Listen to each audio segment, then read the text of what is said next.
Hello students, I hope you all are fit and fine. Today in this video we will study the question answers of chapter number 2 acid, bases and salts. We will have a quick revision. So let us start. First question is, why does an aqueous solution of an acid conduct electricity? मतलब कि अगर किसी भी acid का कोई एक aqueous solution है, जली विलियन है, लिक्विड में डिजोल्व है, तो वो इलेक्ट्रिसिटी को कंडक्ट करेगा. क्यों? Let's see. Presence of hydrogen ions and hydronium ions in the aqueous solution of acid are responsible for conducting electricity.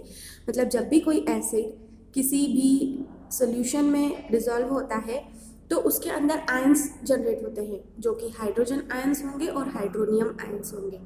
H plus hydrogen ions, H3O plus hydronium ions, और इनकी वजह से वो इलेक्ट्रिसिटी को conduct करेगा. Next, why does dry HCl gas not change the colour of dry litmus paper? Dry HCl litmus paper, dry litmus paper का colour change क्यों नहीं करती है? Why? See, the separation of H plus ions in HCl molecules cannot occur in the absence of water.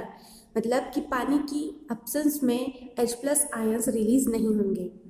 Hence dry HCl has no hydrogen ions. इसलिए dry HCl जो है उसके पास hydrogen ions नहीं होते, और इसी वजह से dry HCl gas does not change the color of dry litmus paper because it has no hydrogen ions. मतलब हाइड्रोजन आयन कब रिलीज होते हैं? जब वो वाटर के साथ सोल्यूशन में होगी, लेकिन यहाँ पर हम ड्राई की बात कर रहे हैं तो वो आयंस रिलीज नहीं करेगी और इसीलिए लिटमस पेपर का कलर भी चेंज नहीं करेगी. Yes. Next question. Why should curd and sour substances not be kept in brass or copper vessels? मतलब खट्टे पदार्थों को या फिर दही को हम कॉपर या ब्रास के बर्तनों में क्यों नहीं रख सकते? Why? See, because they contain acids. इनमें क्या होता है? एसिड्स होता है. जैसे आपको पता है खट्टे चीज़ें हैं, जैसे उसमें एसिटिक एसिड हो सकता है, टार्ट्रिक एसिड हो सकता है.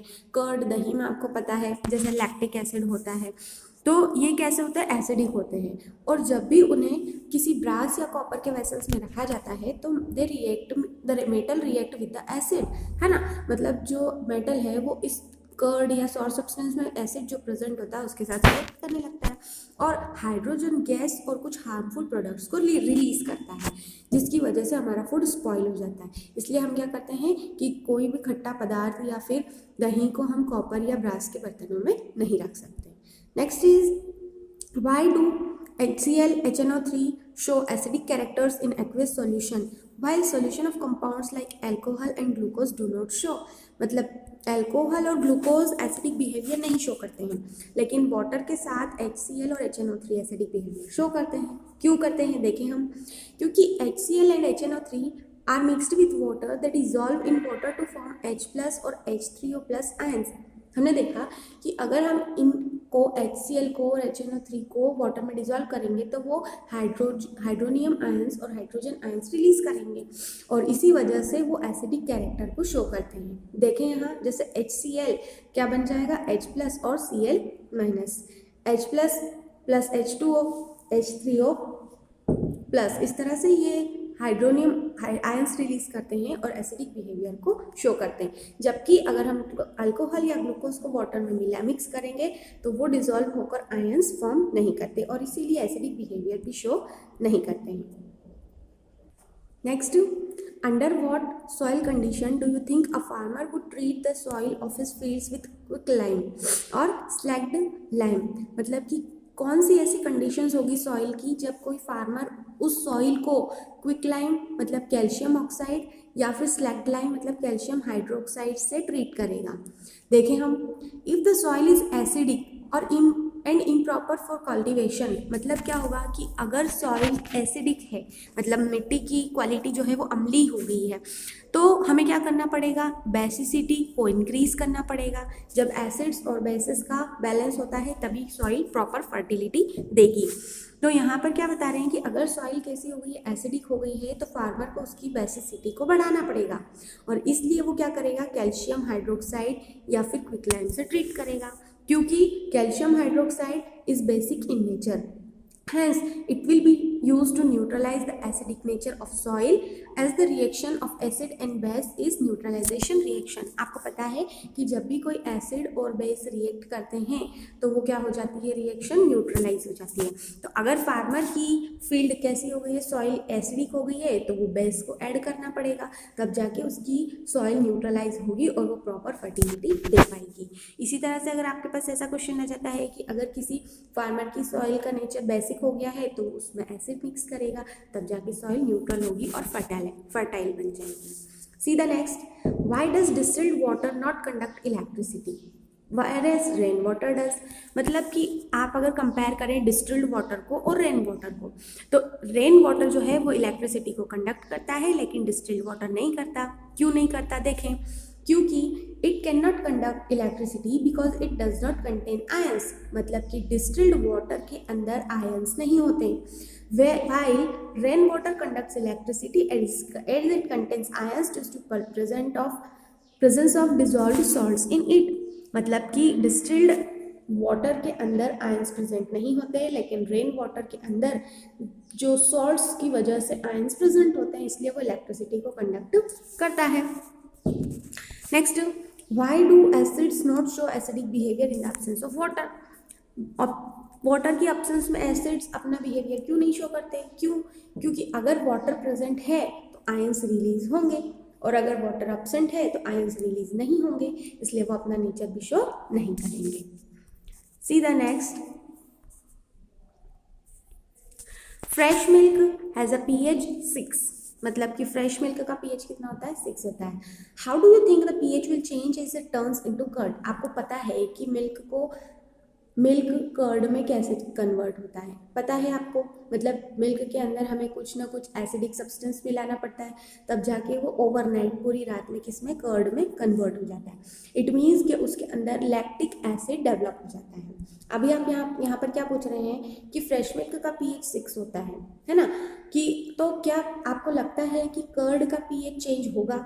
देखें हम, the pH of milk is 6. When the milk changes into curd its pH will reduce. क्या हो जाएगा, आपको पता है, जब आपने pH स्केल में देखा होगा कि 7 पर वैल्यू न्यूट्रल होती है, उससे अगर कम होगी तो सब्सटेंस एसिडिक होगा, उससे अगर ज़्यादा होगी तो सब्सटेंस बेसिक होगा. इट मीन्स कि अगर फ्रेश मिल्क का pH 6 है और वो उस कन्वर्ट हो रहा है कर्ड में, इट मीन्स उसका भी pH क्या हो जाएगा, डिक्रीज हो जाएगा. कैसे होगा, देखो, the acid presents in it will decrease the pH. उसके अंदर जो एसिड प्रेजेंट है वो pH को कम कर देगा, क्योंकि conversion of milk into curd produces lactic acid due to which the curd is acidic and pH value of acid is low. मतलब कि कर्ड में क्या होता है, लैक्टिक एसिड होता है और उसका pH क्या हो जाएगा. Next, plaster of Paris should be stored in a moisture proof container. मतलब जो POP प्लास्टर ऑफ पेरिस है उसको मॉइस्चर प्रूफ कंटेनर में स्टोर करना चाहिए. क्यों, देखें हम यहाँ, क्योंकि it absorbs water from moisture and turns into hard substance gypsum. जो प्लास्टर ऑफ पेरिस है वो मॉइस्चर से वाटर को एब्जॉर्ब कर लेगा और उसके बाद वो एक हार्ड सब्सटेंस में कन्वर्ट हो जाएगा जिसका नाम होता है जिप्सम. देखिए हम यहाँ पर, प्लास्टर ऑफ पेरिस का फॉर्मूला है CaSO4 हाफ H2O, जो किससे, वाटर, मॉइस्चर के अंदर जो वाटर प्रेजेंट है उसको एब्जॉर्ब कर लेगा, 1/2 H2O को, तो किस में कन्वर्ट हो जाएगा, एक हार्ड सब्सटेंस जिप्सम में कन्वर्ट हो जाएगा. CaSO4, ये CaSO4 हाफ और 1.5 मिलाकर 2H2O. इस तरह से जो रिजल्टेंट सब्सटेंस बनेगा वो क्या होगा, जिप्सम कहलाएगा. इसका मतलब कि प्लास्टर ऑफ पेरिस जो है, जिसको हम जनरली POP भी कहते हैं, उसको हमें मॉइस्चर प्रूफ कंटेनर में स्टोर करके रखना चाहिए. Next is define neutralisation reaction. क्या होती है, अभी हमने देखा कि जब भी एसिड और बेस रिएक्ट करते हैं तो हमें रिजल्ट में सॉल्ट और वाटर मिलता है. इसी रिएक्शन को हम न्यूट्रलाइजेशन रिएक्शन कहते हैं. देखें एग्जांपल, NaOH प्लस HCl. एक बेस किससे मिल रहा है, एक एसिड से मिल रहा है, तो हमें क्या मिलेगा, NaCl सॉल्ट और वाटर रिजल्ट में मिलेगा. इस तरह की रिएक्शंस कहलाती है neutralisation reaction. Now next is write two important uses of washing soda and baking soda. देखें हम यहाँ पर वॉशिंग सोडा के क्या यूजेस हैं. It is use to remove permanent hardness of water, पानी की जो कठोरता है उसको दूर करने के लिए यूज होता है। And use to clean for cleaning agent for domestic purpose, आपको पता है डोमेस्टिक यूज होता है इसका। बेकिंग सोडा का क्या यूज होगा, मेकिंग बेकिंग पाउडर बनाने में। And also use as soda acid fire extinguishers, मतलब आग बुझाने के लिए भी ये काम में आता है। Next is what is the chemical name of bleaching powder. Bleaching powder और ये किस तरह से बनाया जाता है, देखिए हम, the chemical name of bleaching powder is calcium oxychloride. ठीक है, क्या कहते हैं इसको, कैल्शियम ऑक्सीक्लोराइड कहते हैं, जिसका केमिकल फॉर्मूला है CaOCl2। Ca calcium, O for oxy and Cl2 chloride, calcium oxychloride. और ये कैसे बनता है कि जब it is prepared by passing chlorine gas, जब हम कैल्शियम स्लैग्ड लाइम के अंदर क्लोरीन गैस को पास करवाते हैं तो हमें कैल्शियम ऑक्सीक्लोराइड मिलता है। देखिए यहाँ CaOH2 स्लैग्ड लाइम के अंदर क्लोरीन को मिक्स किया क्लोरीन गैसियस फॉर्म में, तो हमें रिजल्टेंट मिलेगा ब्लीचिंग पाउडर, मतलब कैल्शियम ऑक्सीक्लोराइड एंड वाटर। अब इसके क्या क्या यूजेस हैं, it is as a bleaching agent in textile industry for bleaching cotton और लिनन, कपड़े को, कॉटन और लिनन के कपड़े को ब्लीच करने में, मतलब उसको डी कलरिंग करने में यूज होता है, उसके कलर को दूर करने में। As an oxidising agent in many chemical industries and to make drinking water free from germs, पानी को साफ करने में।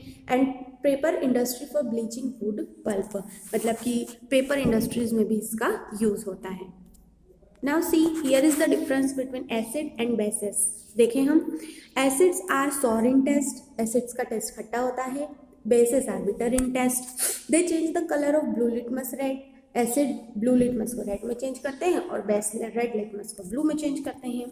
एसिड जब पानी में डिजॉल्व होते हैं तो हाइड्रोनियम आयन रिलीज करते हैं H3O+, लेकिन बेस जब पानी में डिजॉल्व होते हैं तो हाइड्रोक्सिल आयन रिलीज करते हैं OH-।